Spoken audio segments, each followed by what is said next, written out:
On today's episode of Conversations with Nia, I'm going to be speaking with three candidates who are currently running for office in Texas, specifically Houston and then the Fort Bend County area.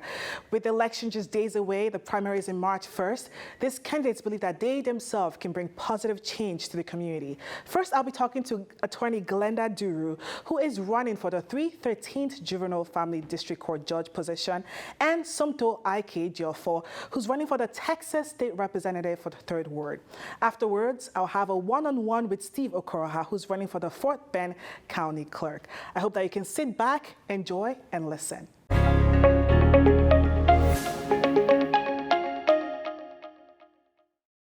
Joining me now is Somtoo Ejiofor, candidate for the Texas State Representative District 147, and attorney Glenda Duru, judicial candidate for the 313th Juvenile Family District Court Judge. Ladies, welcome to Conversations with Me. I'm so excited to have you guys on. Thank you. How you feeling? You're feeling great? Feeling tired? Okay. I'm feeling good. Like really feeling good, feeling blessed, excited. We're in early voting, so Exactly. Yeah, same. Yeah. So can I just say, I'm looking at two very beautiful Black women of African descent who decided to run for office. That is so impressive. Thank you. How, what's going on? How did you guys come up and decide you're going to run for office? How did you decide? First of all, I really just prayed about it. I am a CPS prosecutor. Okay. And so I've been practicing child welfare law majority of my entire legal career. So I was practicing in a 313th.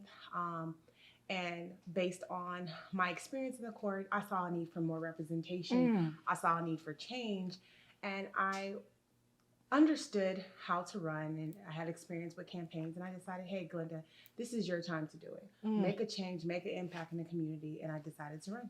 I love that. And Somtoo, what about you? What made you decide to run for office? Because we follow each other on social media, and let me just tell you, when you declared and said you're going to run, I was like, what? Where is this coming from? And I did my background research. I'm like, you've been doing a lot of groundwork. You've met with Hillary Clinton, Beto O'Rourke. So what made you finally decide to just stand strong and say, I'm going to run for office? So yes, like you said, I've been in the business for almost 10 years. Okay. And honestly, it was the 2021 legislative session that just broke me. I was there in 2019. There was, of course, the Republican agenda, but it wasn't as bad as it was in 2021. And then the deciding factor was when Briscoe Crane decided he wanted to purify the ballot. And to me, that was it was annoying. Not only annoying because I'm a student of history and political science.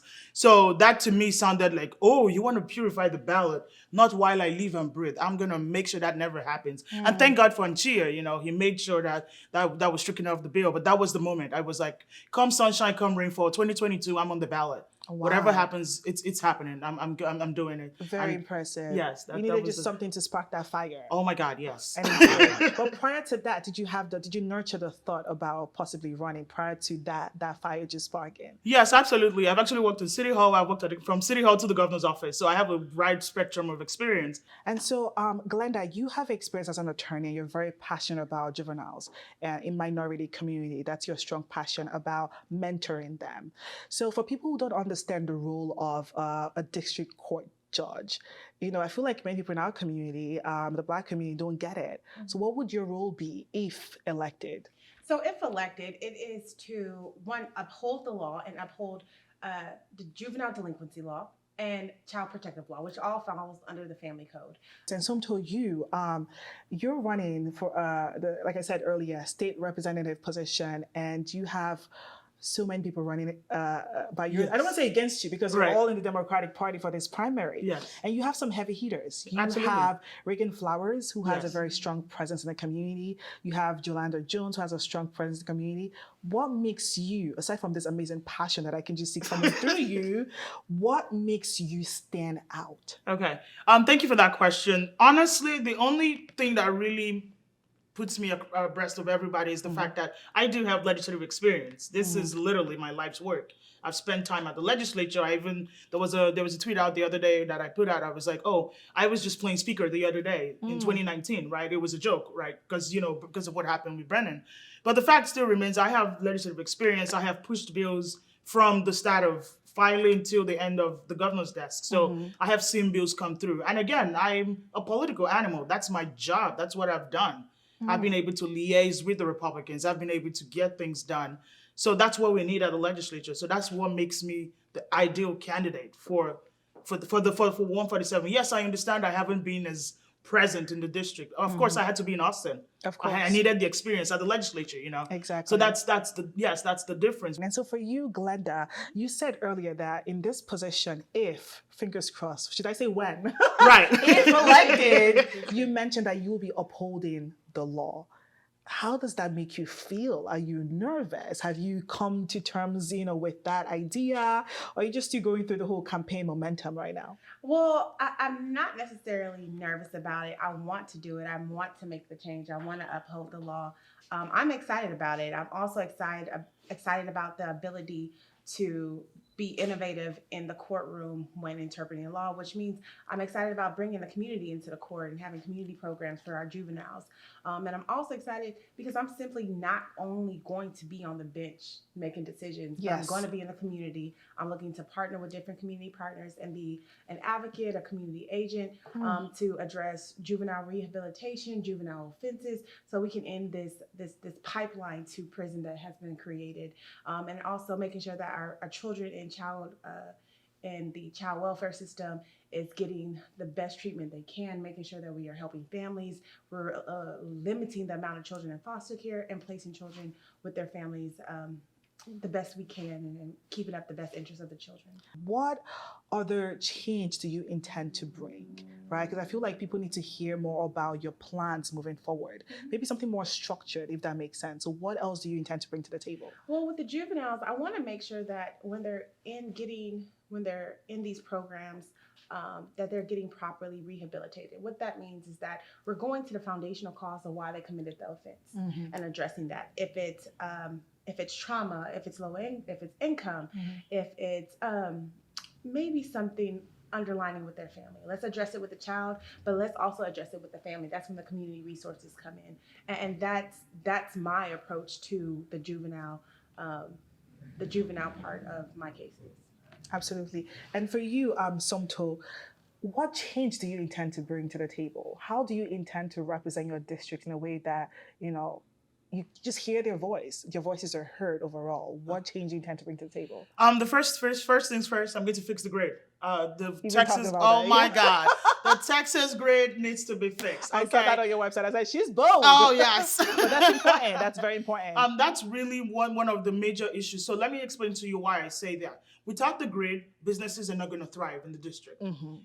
My plan is to fix the grid, then open up the business to become an economic zone. Okay. So without electricity, businesses are not going to come to the district. If businesses don't come to the district and if businesses leave, there's high crime because there are no jobs. There's no spending power. So it's a vicious cycle again. So we're going back to the basics of everything, fixing the grid, which in turn will bring in businesses, which in turn will bring in jobs, spending ability, and then we reduce crime, and the district is prosperous. Again, the district is young and fun. I am young and fun. Okay, I plan to bring the life back to the legislature. Yes. And so even on your website, you talked about easy access to voting. Yes. You talk about education as well. So first, let's tackle this. What is the biggest problem in those areas within that district, right? When it comes to education and when it comes to voting access, and then your plans to fix that. Okay. So first of all, when it comes to voting, I actually did go let me not say undercover, it sounds very spycrafty, but I went to California when they were doing the recall, right?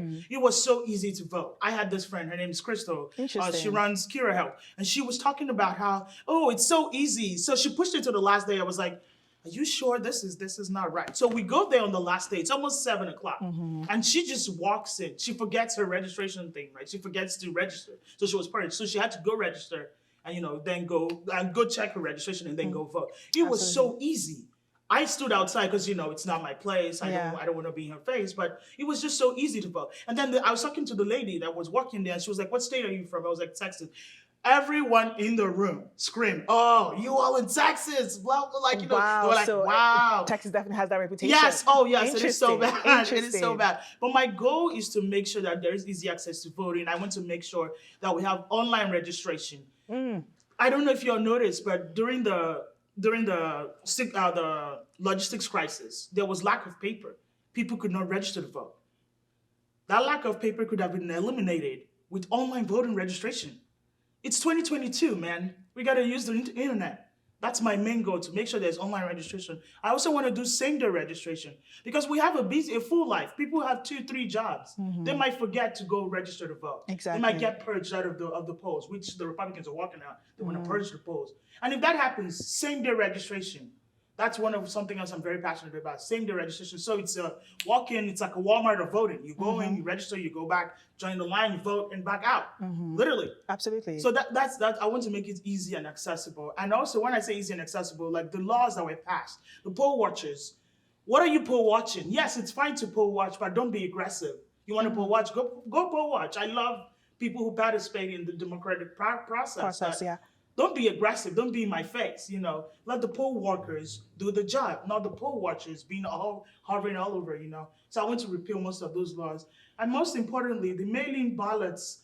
It would be nice if we become a full-on mail-in ballot state, like other states, but it's something I can walk up to maybe in my second term. Of course, remember, I'm a freshman. I'm going to be a freshman. Yes, I have these relationships, but let's manage expectations now, people. But Exactly. The fact still remains, these are goals. There's a projection of my plans in the long run. But since I'm young and fun, hey, we have much time to do the work. And so in terms of education, what would you say is the problem with District 147, and how do you intend to fix that problem? Not saying you alone can fix I know. it, but just representing the people. Yes. So my first thing my goal is to placate Philly, of course, to get on the appropriations committee. I want to be on appropriations committee because what happens in the district is that a lot of schools are getting closed.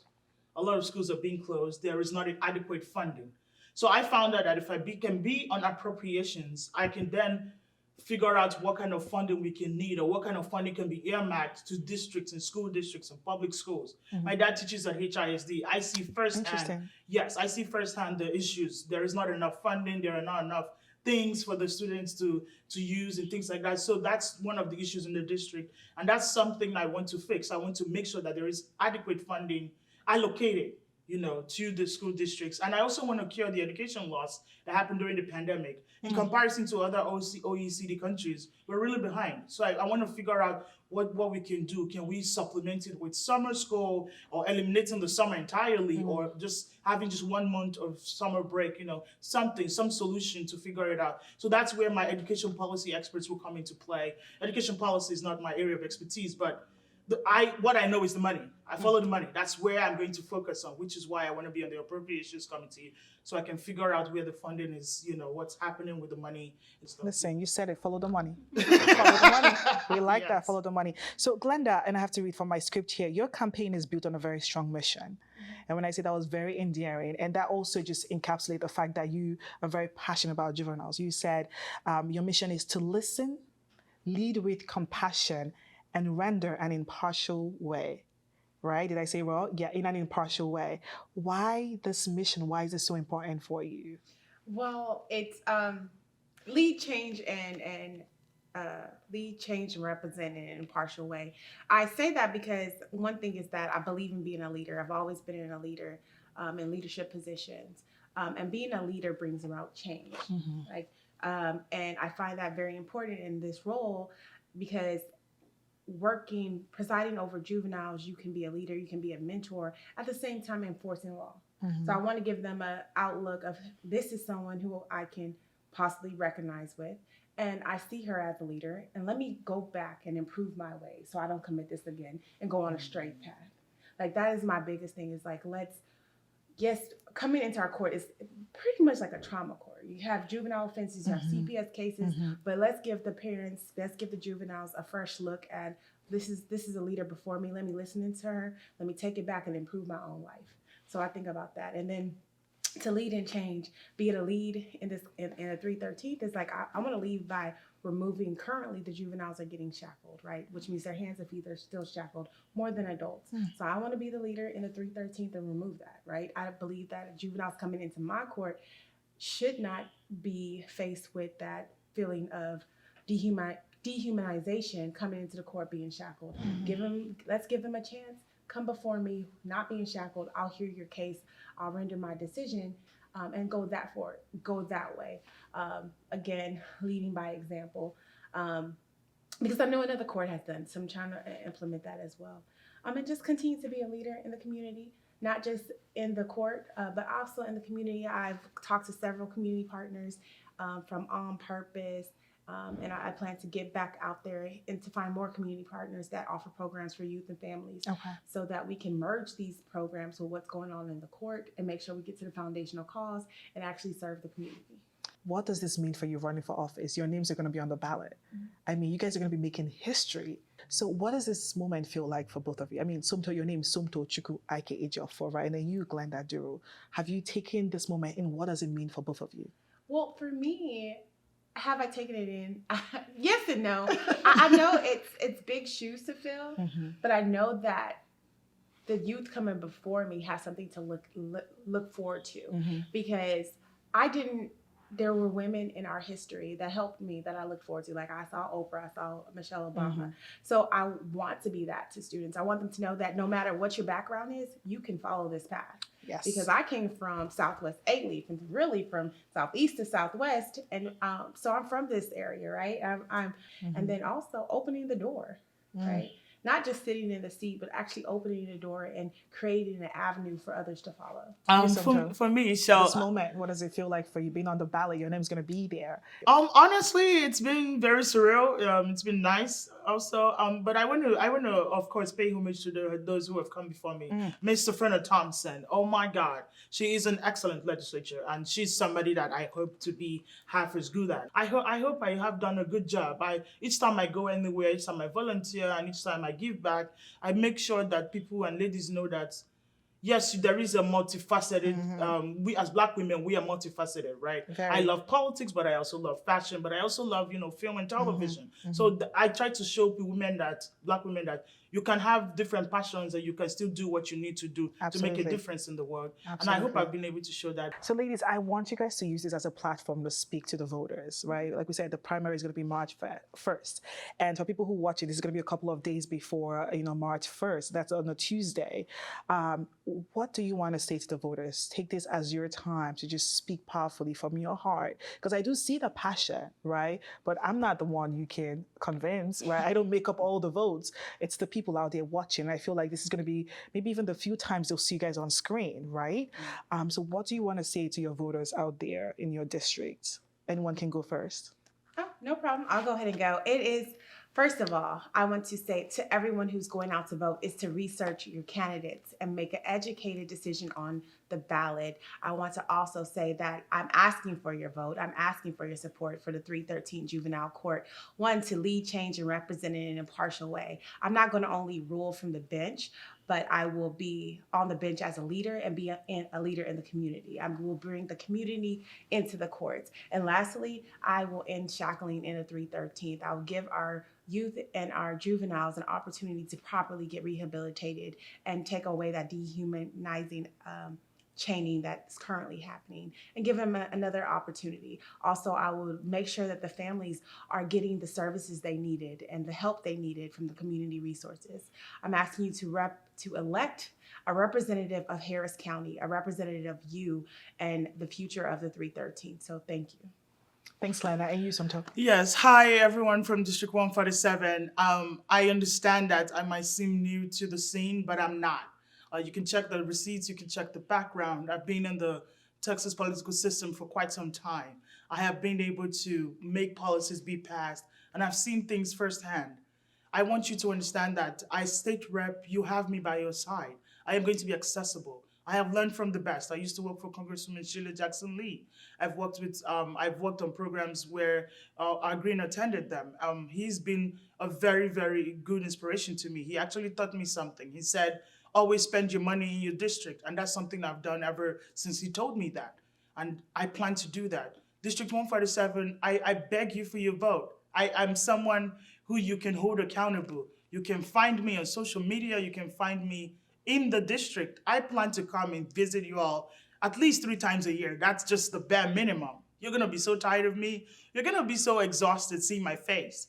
So I want you to know that I will always be there. I will be accessible. I am young. I don't have family commitments. So there is ample time for me to do the work. So I want you to know that a vote for Somtoo is a vote for yourself. A vote for Somtoo is a vote for your family. A vote for Somtoo is a vote for prosperity in the district. So please vote for me. Go to the ballots, do your research, and know that whoever is the best candidate for 147 is me. Thank you. Thank you so much, ladies. That was very, very well said. Thank you for your time. Thank you for coming on the show. I honestly feel like this is going to help. I feel like people are going to hear your voices, get to see you guys, in action and in your essence. So thank you again for coming on the show. Everyone, thanks for watching. As I said, we have attorney Glenda Duru, who's running for, I hope I don't mess it up. It's a mouthful, but I'm going to try. Who's running for the 13th Juvenile Family District Court Judge position. And then we have Somtoo Ejiofor, also known as Somtoo. It's very bold all over social media, Somtoo. She's running for the Texas State Representative for District 147. Ladies, again, thank you so much for coming. I appreciate it. Thank you. Thank you. Thank you all so much for watching today's episode of Conversations with Nia. Can I just say I'm super thankful to the said Pan-African Library for allowing us to use their space. So we're right here recording at this library. SAID pretty much means the Society of Africans in Diaspora. So a special shout out to Deborah Shaw for allowing us to use the space. Now today you got a chance to hear from the candidates running for office in Texas, specifically Houston and Fort Bend County area.